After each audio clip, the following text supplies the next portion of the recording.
नमस्कार दोस्तों, आज मैं सुनाऊंगी मन की शांति कहानी। अगर आप भी जीवन में परेशान हैं तो सुनिए मन की शांति कहानी। आइए दोस्तों, कहानी शुरू करते हैं।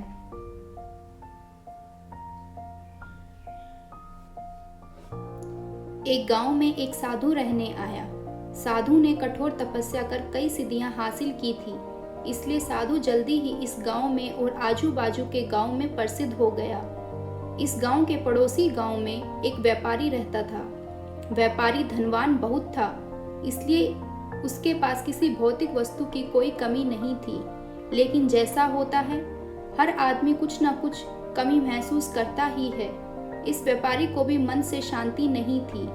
मन से शांति पाने के लिए व्यापारी कई तरह के नुस्खे आजमा चुका था, लेकिन किसी में भी उसे सफलता नहीं मिली थी। गांव के लोगों से साधु के बारे में काफी प्रशंसा सुनने के बाद व्यापारी ने तय किया कि वह इस साधु से जाकर मिलेगा और उनसे उसकी समस्या का समाधान मांगेगा। हो सकता है अपनी सिद्धियों के बल पर वह उसे मन में शांति लाने में मदद करे। अगले दिन व्यापारी साधु जहां रहता था उस कुटिया के पास पहुंच गया। व्यापारी ने अपने मन की सारी बात साधु को अच्छे से बताई। साधु ने उसकी बात सुनने के बाद व्यापारी से कहा कि तुम्हें कुछ दिनों तक मैं जैसा कहूँ वैसा करना पड़ेगा और यहीं रहना पड़ेगा। व्यापारी किसी भी तरह मन की शांति पाना चाहता था, इसलिए वह तैयार हो गया। अगले दिन साधु ने व्यापारी से कहा कि आज के दिन तुम बाहर बैठोगे। साधु ने व्यापारी को एक जगह बताई जहाँ पर उसे बैठना था। सूरज चढ़ते ही तेज धूप सेठ पर पड़ने लगी। सेठ ये देखकर हैरान था कि साधु खुद कुटिया के अंदर छाया में बैठा है और उसे धूप में बिठाकर रखा है। व्यापारी को काफी गुस्सा आया, लेकिन वह किसी तरह अपने गुस्से को पी गया। अगले दिन साधु ने व्यापारी को फिर से उसी जगह बिठाया और इस दिन उसे खाना नहीं मिलेगा यह भी बताया। व्यापारी को समझ में नहीं आ रहा था कि साधु ऐसा क्यों कर रहा है। साधु दोपहर को भूखे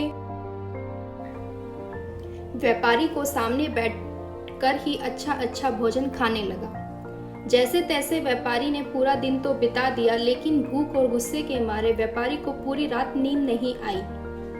वह पूरी रात यह सोचता रहा कि आखिर साधु उसके साथ ऐसा व्यवहार क्यों कर रहा है। उसे लगा कि साधु उसकी समस्या का हल बताना ही नहीं चाहता, इसलिए ऐसा कर रहा होगा। इसलिए सुबह उठते ही उसने अपना सामान लिया और वहां से जाने की तैयारी की। व्यापारी को जाता हुआ देखकर साधु ने उसे रोका और अपने पास बुलाया। साधु ने पूछा कि वह क्यों वापस जा रहा है। व्यापारी ने कहा कि वह जो पाने के लिए यहाँ आया था वह उसे मिला ही नहीं, इसलिए उसका वहां पर रहना व्यर्थ है। साधु ने उसे कहा कि मैंने तुम्हें बहुत कुछ दिया, लेकिन तुमने कुछ लिया ही नहीं। व्यापारी को कुछ समझ में नहीं आया। वह बोला, आपने तो मुझे कुछ भी नहीं दिया। साधु ने कहा कि जब मैं तुम्हें धूप में बिठाकर खुद छांव में बैठा, तब मेरे सर पर पड़ने वाली छांव तुम्हारे किसी काम की नहीं है। यह तुम्हें समझ जाना चाहिए था। तुम नहीं समझे, तब मैंने तुम्हें भूखा रखा और तुम्हारे सामने अच्छा भोजन खाया, तब भी तुम नहीं समझे कि मेरा खाना खाने से तुम्हारा पेट नहीं भरने वाला। यही बात को आगे बढ़ाते हुए मैं तुम्हें बताता हूँ कि मेरी सिद्धियों से तुम्हें मन की शांति नहीं मिलने वाली।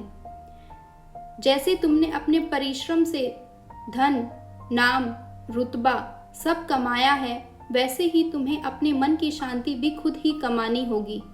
व्यापारी